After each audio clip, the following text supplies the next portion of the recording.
हाँ जी। हमने चैप्टर 11 करना है। चैप्टर 11 कर रहे हैं।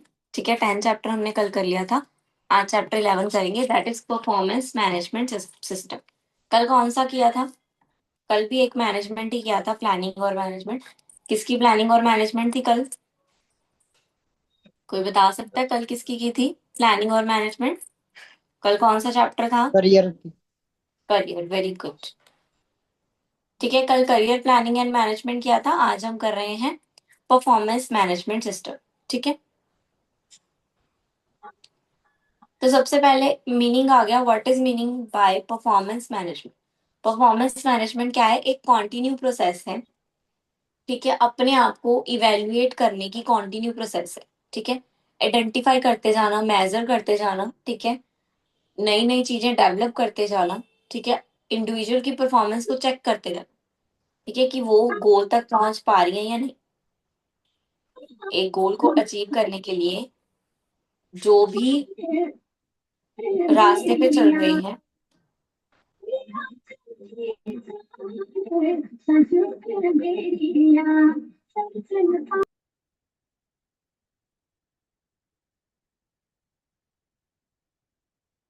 ठीक है, तो परफॉर्मेंस मैनेजमेंट का क्या मतलब है? नाम से क्लियर हो रहा है, परफॉर्मेंस मैनेजमेंट।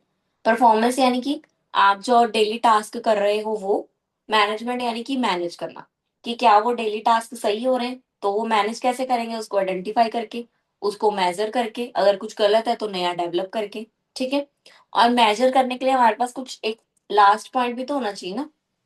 ठीक है, लास्ट पॉइंट भी तो होना चाहिए। मान लो हमने रोटियां बनानी है। ठीक है, हम रोटियां बनाने हैं, हम मेजर कर रहे हैं कि 10 मिनट में बनती है, 10 मिनट में बनती है। तो टारगेट हमारा भी तो होना चाहिए ना, कि कितनी बनानी है। 10 मिनट में तो बन जाएंगी जितनी भी बनेगी। अगर तो ये है कि जितनी भी बन गई, फिर तो कोई टारगेट ही नहीं हुआ, कोई परफॉर्मेंस ही नहीं हुई। अगर पता है कि 10 मिनट में 20 रोटियां बनानी है, तो 20 is the target, that means goal. ठीक है, तो वो गोल पता होना जरूरी है। ठीक है, वो गोल को जब हमें पता होगा तभी हम उसके हिसाब से अपनी परफॉर्मेंस को इवेल्युएट कर पाएंगे, मैनेज कर पाएंगे। देन कंपोनेंट्स आ गए। क्या कंपोनेंट्स है, यानी कि क्या क्या होता है परफॉर्मेंस मैनेजमेंट में? क्या होता है? एक तो ये कॉन्टिन्यू प्रोसेस होती है। ठीक है, चलती रहती है, नेवर एंडिंग, कभी खत्म नहीं होती। एक मिशन से लिंक होता है इसका। ठीक है, सीधा सीधा लिंक किससे है? गोल के साथ। ठीक है, गोल को अचीव करना मेन इसका लिंक होता है, गोल से लिंक्ड होती है। जब तक हमारे पास गोल नहीं है तब तक हम अपनी परफॉर्मेंस को इवेल्युएट नहीं कर सकते। ना कुछ प्रिंसिपल्स आ गए। ठीक है, परफॉर्मेंस मैनेजमेंट के प्रिंसिपल्स है। क्या क्या प्रिंसिपल्स हैं? ठीक है, कॉर्पोरेट गोल को इंडिविजुअल में ट्रांसफर कर लेना। ठीक है, मतलब ऑर्गेनाइजेशन के गोल को ऑर्गेनाइजेशन का गोल ना समझ के अपना गोल समझना। ठीक है, क्लियर रहना कॉर्पोरेट के गोल के लिए, कॉन्टिन्यू रहना जो काम कर रहे हो, कोऑपरेटिव रहना। ठीक है, अंडरस्टैंड करना चीजों को। ठीक है, सेल्फ एनकरेज करना, अपने आप को एनकरेज करना, अपनी परफॉर्मेंस को हमेशा आगे की तरफ बढ़ाते रहना, ऑनेस्ट रहना। ठीक है, कॉन्टिन्यू फीडबैक, यानी कि अपना जो आप कर रहे हो उस पर कॉन्टिन्यू चेक करते रहना, is it I am doing right और रॉन्ग। ठीक है, नॉलेज गेन करते रहना, मेजर करते रहना जो भी आप कर रहे हो, अपनी हर परफॉर्मेंस को मेजर करना। ठीक है, ठीक है, ये कोई ऐसा नहीं कि फाइनेंशियल रिवॉर्ड से जो है कनेक्ट होगी आपकी परफॉर्मेंस। आपकी परफॉर्मेंस आपके खुद के लिए भी होती है। देन परफॉर्मेंस मैनेजमेंट कंट्रीब्यूशन, मतलब कि एडवांटेजेस बताने की परफॉर्मेंस मैनेजमेंट से क्या होता है। ठीक है, परफॉर्मेंस मैनेजमेंट क्या कंट्रीब्यूट करती है ऑर्गेनाइजेशन में? क्या करती है? एक तो मोटिवेट रहते हैं सारे के सारे इंप्लॉइज। ठीक है, मोटिवेट रहेंगे इंप्लॉइज। सेल्फ एस्टीम बढ़ेगी, उनकी उनकी नीड्स बढ़ेंगी अब कि मैं ये भी परफॉर्मेंस पूरी कर लूँ, फिर मेरा ये गोल पूरा हो जाएगा, ये कर लूँ ये पूरा हो जाएगा, ठीक है। Manager gain insight about subordinates, manager को अपने सबॉर्डिनेट के बारे में पता चलता रहता है। एक सुपरवाइजर को अपने सारे एम्प्लॉयज के बारे में पता चलता रहता है, क्योंकि वो सब परफॉर्मेंस एनालाइज कर रहे हैं, या एक सुपरवाइजर उनकी परफॉर्मेंस एनालाइज कर रहा है, तो उसको पता रहता है कि ये किस लेवल पे है, ये किस लेवल पे है, ठीक है। जॉब आइडेंटिफाई करना आसान हो जाता है कि इस पर्सन, क्या ये पर्सन, इसकी परफॉर्मेंस ऐसी है तो क्या ये पर्सन इस जॉब के लिए एलिजिबल है या नहीं, ठीक है। तो उसके हिसाब से उसकी जॉब आइडेंटिफाई करने में हेल्प हो जाती है। डेवलपमेंट होती है, हम अगर अच्छा काम करते हैं, अगर हम अपनी परफॉर्मेंस आगे की आगे बढ़ाना चाहते हैं तो हम क्या करते हैं, गोल को पूरा करने के लिए हम अपने आप में नई चीजें सीखते हैं, तो डेवलपमेंट होती है हमारी। हमारे पर्सोनल फैक्शन, जो पर्सोनल एक्शंस हैं, ठीक है, यानी कि हमारे खुद के लिए जो एक्शंस हैं वो प्योर हो जाते हैं, वो रियल हो जाते हैं, ठीक है। हम खुद की तरक्की चाहते होते हैं, तो हम बायस नहीं रहते, ठीक है। ऑर्गेनाइजेशन के लिए बायस नहीं रहते कि ये ऑर्गेनाइजेशन का काम है, ये गोल मेरा थोड़ी है, छोड़ पड़ा, ऐसे नहीं होता। फिर हम क्या हो जाते हैं कि मेरी परफॉर्मेंस अच्छी हो रही है, हम ये सोच के गोल पूरा करते हैं, तो हम फेयर हो जाते हैं। ऑर्गेनाइजेशन जो गोल है उसके क्लियर हो जाते हैं हमारे माइंड में, हमें पता चल जाता है हमें क्या अचीव करना है, ठीक है। एम्प्लॉय मोर कॉम्पिटेंट हो जाते हैं, मतलब मोर बेटर हो जाते हैं। Better and more timely difference between good and poor performance, ठीक है। हमें बेटर और टाइमली पता चल जाता है, जल्दी पता चल जाता है कि क्या हम ये वाला काम अच्छे तरीके से कर पा रहे हैं और सही टाइम पे कर पा रहे हैं, ठीक है। अगर हम परफॉर्मेंस इवेल्युएट करेंगे तो हमें पता चलता रहेगा ना कि हमारा काम कितना हो गया, कितना अच्छे से हो गया, ठीक है। तो हमें टाइमली पता चल जाएगा, जल्दी पता चल जाएगा। अगर हम पीछे भी चल रहे होते हैं, हम सिलेबस पढ़ रहे होते हैं पढ़ाई में, ठीक है, जब लास्ट 5-7 दिन रह जाते हैं, हमें पता है हमने सारा सिलेबस कंप्लीट करना है, ठीक है। 7-8 दिन पहले हम अगर देखते हैं कि हमने एक ही चैप्टर कंप्लीट किया है, तो हम हमें क्या है, हमें टाइमली पता चल गया कि 5 दिन रह गए लेकिन अभी हमने एक ही कंप्लीट किया, हमारे पास अभी बहुत कुछ पड़ा है पढ़ने वाला। तो ये क्या है, हमें टाइमली हमें पता चल जाता है अगर हम अपने परफॉर्मेंस को इवेल्युएट करते हैं। प्रोसेस क्या है, सबसे पहले प्लान करना, प्लान करो कि आपको क्या क्या करना है। फिर एक्ट करो, यानी कि उस प्लान को इम्प्लीमेंट करो। फिर मॉनिटर करो, यानी कि मेजर करो, चेक करो कि आप अपने प्लान के अकॉर्डिंग चल रहे हो या नहीं। फिर बाद में रिव्यू करो कि क्या आपने अपने प्लान के अकॉर्डिंग चल के जो आप सोच रहे थे, जो पाना चाह रहे थे, वो पा लिया या नहीं। देन परफॉर्मेंस प्लानिंग, वही आ गया ऊपर वाला कि परफॉर्मेंस को क्या करना, प्लान करना, ताकि हम डिजायर गोल को अचीव कर सके, ठीक है। जो भी गोल है उसको टाइमली अचीव कर सके, उसके लिए क्या करना, प्लानिंग करना।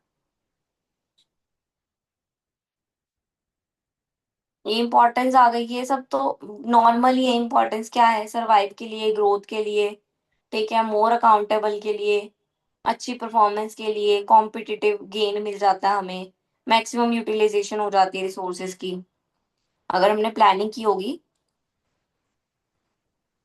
तो रिसोर्सेज वगैरह हम अच्छे से यूज कर पाएंगे, हमें पता है कितना हमें काम कितना यूज करना है हमें, ठीक है। बैरियर्स यानी कि क्या रुकावटें आती हैं, इंडिविजुअल बैरियर्स आते हैं। कुछ इंडिविजुअल बैरियर्स कौन से होते हैं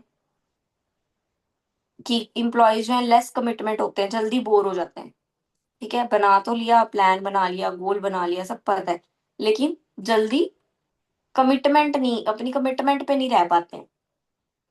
ऑर्गेनाइजेशनल बैरियर क्या है, ऑर्गेनाइजेशन में हमें ऐसा इन्वायरमेंट नहीं मिल पाता, ठीक है, ऐसा फेवरेबल इन्वायरमेंट नहीं मिल पाता जिससे हम ग्रो कर पाए। देन मैथडोलॉजी आ गई, की परफॉर्मिंग एरिया,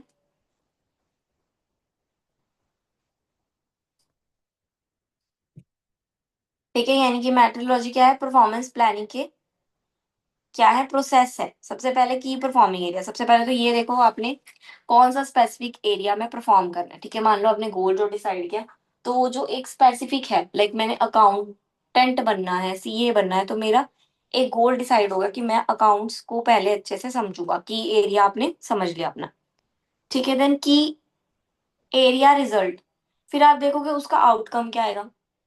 मेरे को पता है कि मेरी रुचि अकाउंट में है, मतलब मैं अकाउंट्स अच्छा कर लेती हूँ, मैं मैथ में अच्छी हूँ, तो मैंने सोचा मैं सीए बन रहा हूँ।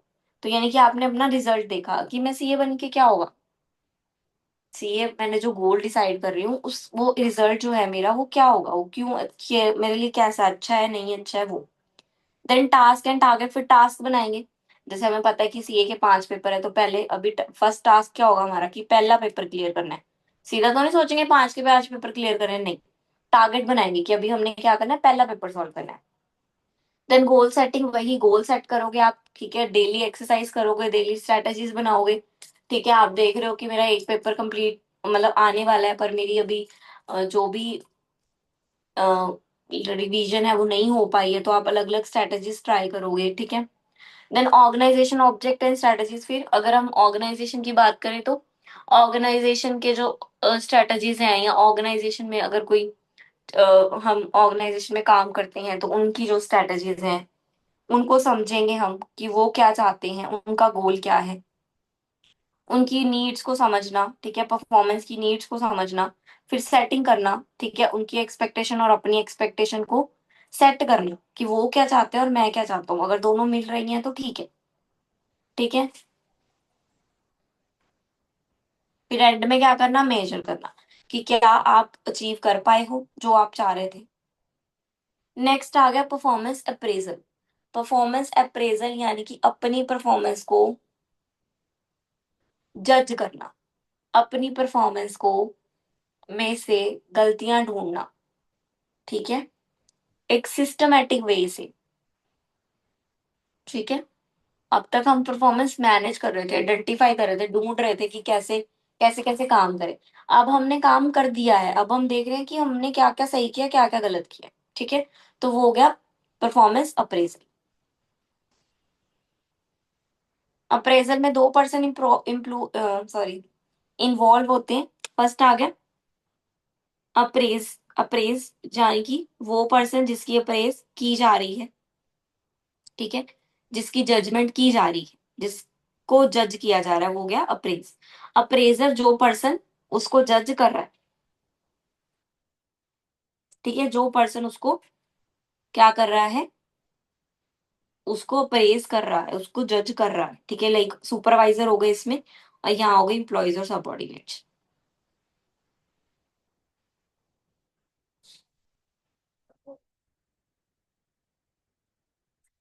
देन प्रोसेस आ गई परफॉर्मेंस अप्रेजल की। क्या प्रोसेस है, सबसे पहले तो परफॉर्मेंस के स्टैंडर्ड डिसाइड किए जाते हैं। ये एक तरह का कंट्रोल जैसा ही होता है।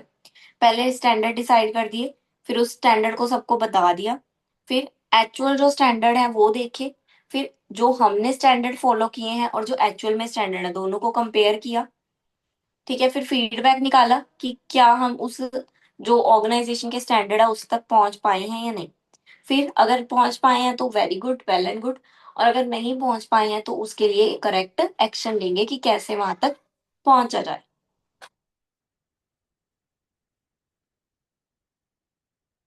नाउ मेथड्स आ गए परफॉर्मेंस अप्रेजल के। परफॉर्मेंस अप्रेजल के मेथड्स है। फर्स्ट आ गया इंपॉर्टेंट मेथड, मतलब परफॉर्मेंस अप्रेजल में मेनली मेथड्स ही हैं जो इंपॉर्टेंट है। फर्स्ट आ गया रेटिंग स्केल। रेटिंग स्केल आपने देखा होगा, रेटिंग स्केल आप खुद भी रिव्यू देते हो ना, 0 to 5, 1 to 5 स्टार्स होते हैं जो, वो क्या है, वो एक तरह का रेटिंग स्केल है, ठीक है, न्यूमेरिकल फॉर्म में, कि 1 से 5 तक के बीच में उनको रेट दो कि आपको उनका काम कैसा लगा, वो हो गया रेटिंग स्केल। तो जज ही कर रहे हो आप उसकी परफॉर्मेंस को। चेकलिस्ट, चेकलिस्ट यानी कि यस और नो लिखना, ठीक है, ये काम हो गया, ठीक काम चेक, राइट, यस लिख दिया, ये काम नहीं हुआ, नो लिख दिया, ठीक है। ऐसे करके चेकलिस्ट बनाना। Force choice method, force choice, FCM। Force choice method क्या है, एम्प्लॉयज को ना अरेंज किया जाता है एक सीरीज में, ठीक है, उसमें, और सीरीज में 2 या 3 ब्लॉक होते हैं, 2 से ज्यादा भी हो सकते हैं, ठीक है। और उन्हीं उन्हीं पॉइंट्स को लेके ही उस एम्प्लॉय को जज किया जाएगा। एग्जाम्पल जैसे दिया हुआ है, learn fast, work hard, absent often, other usually tardy. यानी कि 2 ऑप्शन है आपके पास, ठीक है, आप इन्हीं दोनों ऑप्शन में से एक को चूज कर लो। Then critical indicate method. Critical indicate यानी कि आप उसके बिहेव को देख रहे हो, एम्प्लॉय के बिहेव को जज कर रहे हो, ठीक है, कि ये कैसे बिहेव कर रहा है एक इंसिडेंट में, ठीक है। मान लो किसी को ऐसा कुछ हुआ नहीं, मान लो किसी को दिखा दिया कि कंपनी को लॉस हो गया, ठीक है, किसी को चेक करने के लिए उसको बोल दिया कंपनी को लॉस हो गया, अब तेरे को सैलरी नहीं मिलेगी। तो वो क्या रिएक्ट करता है, कैसे बिहेव करता है, उसको परफॉर्मेंस, उसकी परफॉर्मेंस क्या होगी, अब उस सबको आइडेंटिफाई किया जाता है क्रिटिकली से, यानी कि एकदम से कोई इंसिडेंट दे दिया। Then behaviour anchor rating scale, इसमें क्या है, बिहेवियर को रैंक दिया जाता है कि आपका बिहेवियर बहुत अच्छा है, बिहेवियर बहुत गंदा है, नॉर्मल बिहेवियर है वो। ठीक है। देन फील्ड रिव्यू मेथड यानी कि जो पर्सन फील्ड में काम कर, जैसे कि एक सुपरवाइजर होता है ना, ऊपर सिर पे खड़ा होता है और बाकी सब लोग काम कर रहे होते हैं, सुपरवाइजर कुछ नहीं बोल रहा होता है ना, और एंड में जाके वो बताता है इसने ये नहीं किया, इसने वो नहीं किया, इसने ऐसा नहीं किया, उसने वो किया है।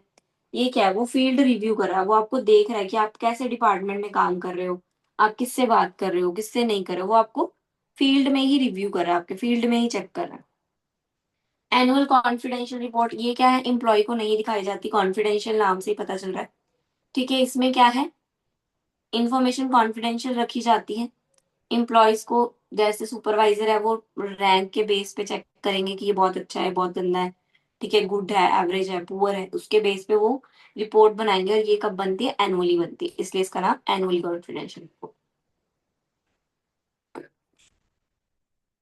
कॉस्ट अकाउंटिंग अप्रोच क्या है, उनकी परफॉर्मेंस मनी के बेस पे चेक करना। ठीक है, कि उनको कितनी मनी दी जा रही है, क्या उनकी परफॉर्मेंस उनकी मनी पे डिपेंड है, प्रमोशन पे डिपेंड है, ठीक है, फाइनेंशियल रिवॉर्ड्स पे डिपेंड है, वो सब। Management by objective, management by objective 1954 में आया था। ठीक है, बहुत पुराना कंसेप्ट है, और ये अकेला ही एक आ जाता है, right a short note on management by objective. ठीक है, ये दिया किसने था, पैटर्न एफ ड्यूकर ने दिया था ये। इसके 4 स्टेप्स हैं। ठीक है, जो क्या कहता है, ठीक है, ये क्या बोल रहा है कि मैनेजमेंट बाय ऑब्जेक्टिव, सब लोग मिलके एक गोल सिलेक्ट करते हैं, गोल बनाते हैं। ठीक है, तो जो सबकी परफॉर्मेंस होनी चाहिए वो भी उस गोल को ध्यान में रख के, सब सबऑर्डिनेट जो है वो एक, उनके पास एक प्रॉपर स्टैंडर्ड्स हो कि उनको ये टास्क करने हैं। ठीक है, यानी कि जो मैनेजमेंट है वो अपने ऑब्जेक्टिव के हिसाब से चले, वो अपने गोल के हिसाब से चले। ठीक है, उसको बोलेंगे management by object. Then assessment centre, assessment centre कौन होते हैं, वो सेंटर जहाँ पे असेस किया जाता है उनको, ठीक है, रैंक के बेस पे। ठीक है, किसी की परफॉर्मेंस को असेस, हम कहते हैं ना आपकी असेसमेंट लगनी है 20 नंबर की, वो क्या है, वो असेसमेंट सेंटर में आ जाती है। 360 डिग्री फीडबैक, ये मैंने आपको पहले भी कराया है, एनीबडी नोज 360 डिग्री फीडबैक, कोई बताए 360 डिग्री फीडबैक क्या होती है, मैंने पहले भी पढ़ाया है। 360 का मतलब, इनके नाम में ही इनके आंसर है, 360 डिग्री इवेल्युएशन, क्या मतलब हुआ, एनीवन, कोई नहीं बताएगा।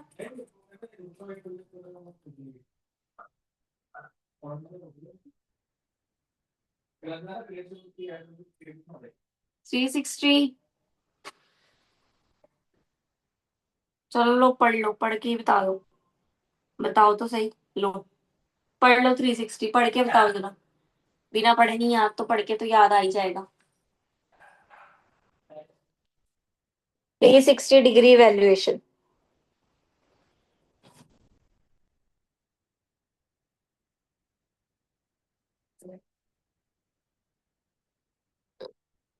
हाँ जी, याद आया पढ़ के कुछ,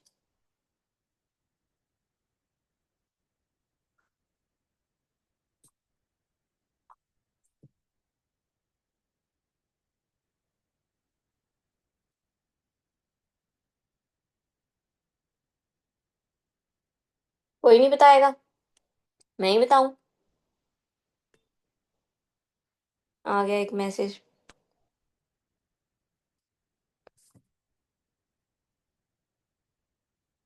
जेपी वर्मा ने बताया कि मल्टी सोर्स फीडबैक। ठीक है, मल्टी सोर्स फीडबैक, इसको थोड़ा मतलब अगर किसी को समझाना हो आप बोल दो मल्टी सोर्स फीडबैक। ये इंटरव्यू के पर्पस पे तो ठीक है, लेकिन as a teacher is it clear? Clear हो गया सबको? मल्टी सोर्स फीडबैक समझ में आ गया? यानी कि एक पर्सन को 360 डिग्री क्या होता है?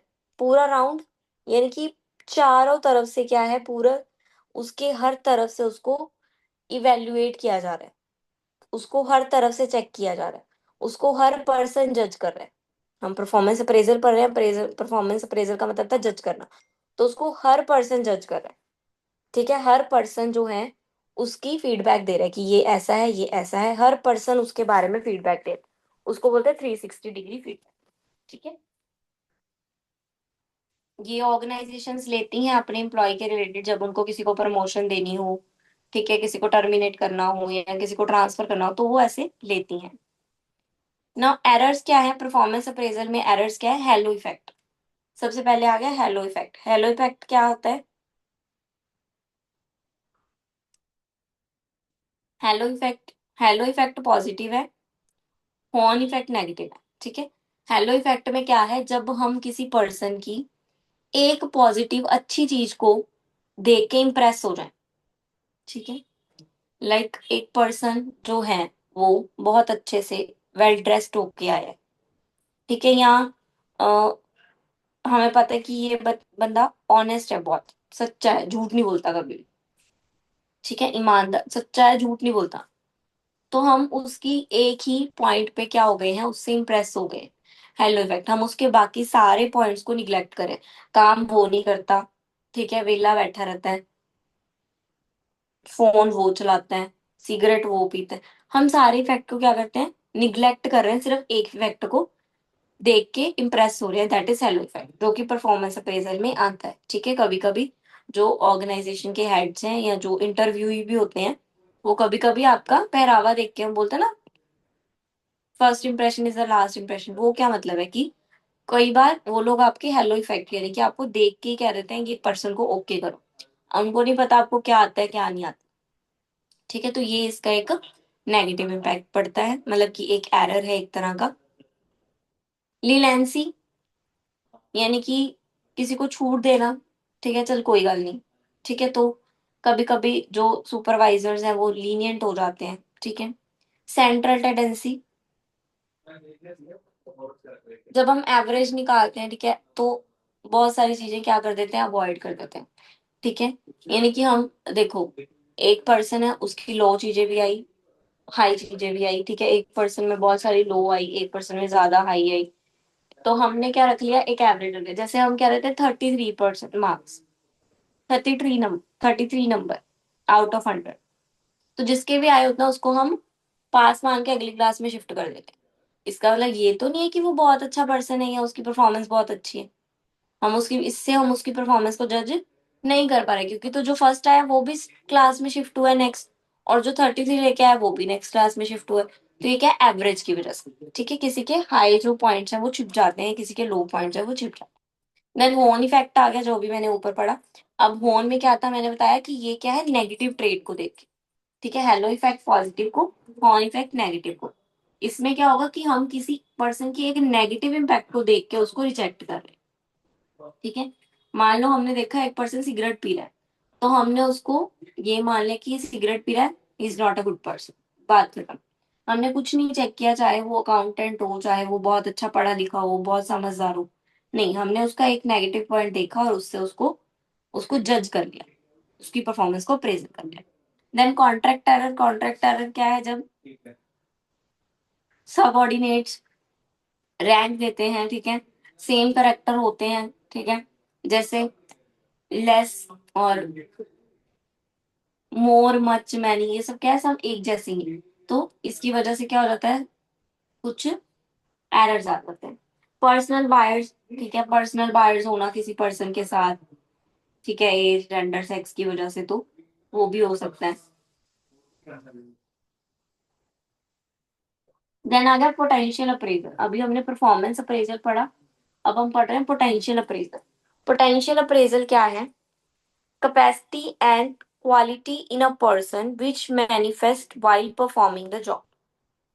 एक पर्सन की कैपेसिटी कि वो कितना परफॉर्म कर सकता है। परफॉर्मेंस अप्रेजल में तो ये देख रहे हैं कि हम गोल तक कितना पहुंच सकते हैं, गोल तक कैसे पहुंच सकते हैं, है ना। ये देख रहे हैं ना हम। इसमें हम क्या देख रहे हैं कि एक पर्सन के अंदर क्या कैपेसिटी है, कितनी कैपेसिटी है कि वो इस काम को कर ले। ठीक है, उस पर्सन की कैपेसिटी को बोलते हैं पोटेंशियल। पोटेंशियल तो आपको पता ही कि पर्सन की एक कैपेसिटी, उसको बोला जाता है पोटेंशियल। मैकेनिज्म है पोटेंशियल अप्रेजल के, फर्स्ट आ गया रेटिंग बाय सुपीरियर, सुपीरियर के द्वारा रेटिंग की जाती है, यानी कि मैकेनिज्म यानी कि मेथड, कैसे कैसे पोटेंशियल अप्रेजल की जाती है। सुपरवाइजर रेट करता है, उसका साइकोलॉजिकल टेस्ट लिया जाता है गेमिंग के थ्रू या फिर परफॉर्मेंस का रिकॉर्ड रख के।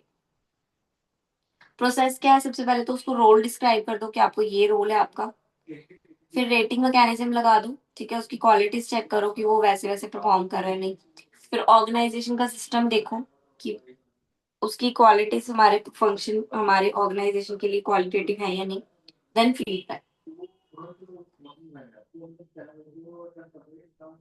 देन आ गया एम्प्लॉय फीडबैक। एम्प्लॉय फीडबैक क्या होता है, एम्प्लॉय जब अपनी फीडबैक देते हैं, ठीक है, जब एम्प्लॉय बताते हैं कि जहाँ पे हम काम कर रहे हैं वो जगह अच्छी है, वो इन्वायरमेंट अच्छा है, वो काम अच्छा है, तो ये होगी एम्प्लॉय की फीडबैक। ठीक है, यानी कि एम्प्लॉय जो है सजेशंस दे रहे हैं अपने सुपरवाइजर्स को कि सर हमारे लिए ये करवा दो या हमारे लिए कैंटीन बनवा दो।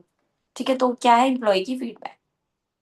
ये भी 360 डिग्री फीडबैक हो सकती है, कॉन्टिन्यू फीडबैक होती है, और उनकी परफॉर्मेंस इवेल्युएशन के ऊपर होती है।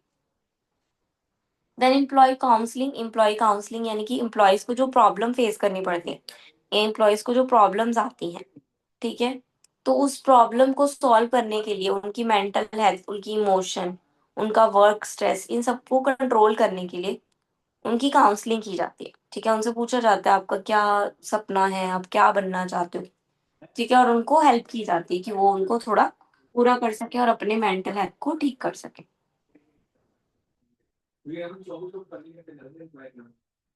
देन टाइप ऑफ काउंसलिंग आ गई। Type of counselling direct counselling और नॉन डायरेक्ट। डायरेक्ट में क्या होगा, एम्प्लॉय की प्रॉब्लम को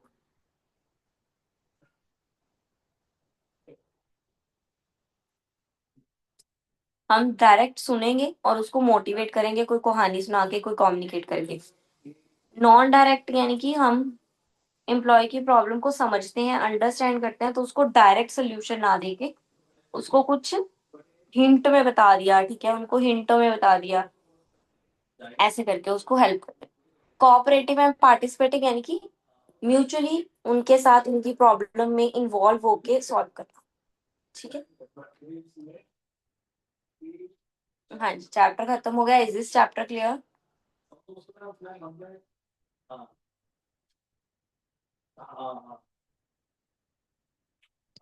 हाँ जी, is this chapter clear? Chapter 12 जो है वो हम कल करेंगे। आज का चैप्टर क्लियर हो गया? Any doubt?